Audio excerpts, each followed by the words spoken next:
Di hari Minggu yang berawan dan langit selalu meneteskan air hujan kemarin, kami kedatangan tamu spesial berbarengan. Yang satu, tante saya, adik dari ibu saya. Yang satu lagi, tante dari istri saya, adik dari ibu istri saya. Kedua tante tersebut memiliki sesuatu yang gak umum, yang unik di dalam strategi menjalankan kehidupan ekonomi keluarganya mereka masing-masing. Mengapa saya bilang unik? Begini ceritanya. Saya menceritakan dulu tante dari pihak saya. Dia adalah seorang ibu rumah tangga biasa. Orangnya agak nyeni, mudah bergaul dan cantik. Di masa SMA-nya dia adalah primadona sekolah dan di komplek rumah yang dulu dia pujaan banyak pria di masanya. Pergaulannya luas. Bisa dibayangkan gaya hidup wanita cantik seperti tante saya ini, bukan? Mobil pasti punya, dandanannya pasti ngejreng, dan banyak hal yang memerlukan biaya yang tidak sedikit. Suaminya pegawai biasa. Yang menarik, di usia mereka saat ini di 65 tahunan, mereka terlihat pasangan awet muda karena selalu senang terus.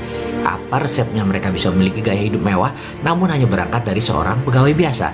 Saya ingatkan sekali lagi, di awal pernikahan mereka, sewaktu saya masih kecil tentunya, mereka menabung menyicil rumah di Bilangan Tebet, Jakarta Selatan. Suami bekerja siang malam dinas di luar kota, sang istri bergaul namun super prihatin. Sang tante pernah cerita di tahun kelima rumah tersebut lunas dan mulai direnovasi agar terlihat mewah. Lalu beberapa tahun kemudian rumah tersebut dijual. Saya ingat sekali karena lokasinya bagus, maka harga rumahnya cukup tinggi di tahun 80-an tersebut.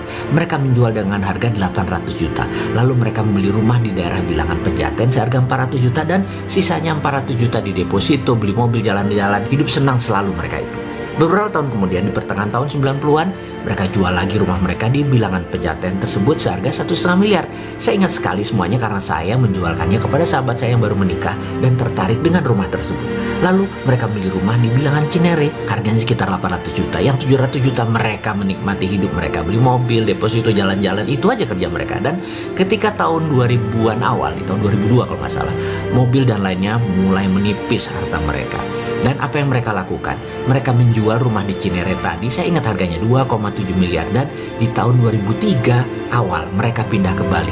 Mereka beli aset di Jalan Seminyak, beli kios dan rumah di belakangnya. Harganya 1 M karena pas ledakan bom Bali tersebut harga di Bali dibanting murah. Dengan sisa 1,7 miliar, kehidupan mereka sangat mewah dan layak. Jalan-jalan, menikmati hidup kemana-mana, anak-anak sudah besar, sudah kuliah semua saat itu. Tabungan kendaraan layak, kios disewakan. 8 tahun kemudian tabungan mereka juga mulai menipis. Apa yang mereka lakukan? Kembali ke kebiasaan mereka, jual aset. Di tahun 2013, pas boom properti di Indonesia, mereka menjual seluruh aset mereka tersebut di Seminyak dengan angka sangat menakjubkan. Bali memang luar biasa. Saya tidak berani mengatakan atau menulis nilainya. Namun bagi sepasang suami istri pegawai biasa yang ringan menikmati hidup, maka cara mereka berdua menjalani strategi hidup benar-benar gak ada susah-susahnya. Mereka membeli aset besar di Ubud, 2 buah lagi, dan dari hasil penjualan aset tersebut mereka juga bisa membangun villa 10 unit. Itu semua dari jualan di aset mereka di Seminyak. Tabungan depositonya jangan tanya, luar biasa. Saya percaya dengan pola hidup seperti mereka berdua, sampai kapanpun mereka gak pernah kekurangan. Tante saya satu lagi dari pihak istri, ceritanya mirip-mirip. 15 tahun yang lalu awal perkawinan mereka, suaminya juga hanya pegawai pabrik di Cikarang. Sang tante hidupnya hanya jualan dari arisan ke ibu-ibu arisan, dari arisan satu ke arisan yang lainnya. Di 2009 mereka memutuskan untuk melakukan hal yang sesuatu yang baru. Mereka merasa sayang kalau rumah berharga jutaan ini hanya dipakai tidur.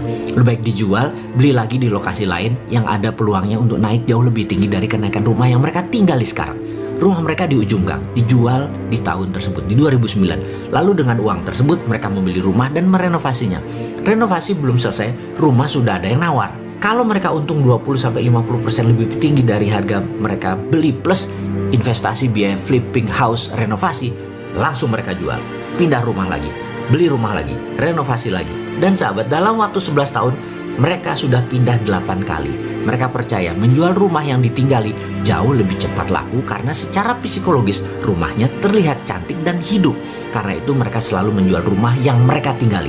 Hari ini, sewaktu berkunjung ke rumah kami, mereka lagi shopping mata, cari rumah karena rumah mereka yang baru mereka tinggali 2 bulan sudah dipanjer orang dan dalam 2 bulan harus pindah ke yang ke-9 kalinya. Yang saya tahu asetnya sekarang ya, jika dibandingkan 11 tahun yang lalu, itu saat ini sudah naik lebih dari 1000% atau naik 10 kali lipat ketimbang rumah mereka atau harta mereka di awal yang hanya sebagai tempat tidur.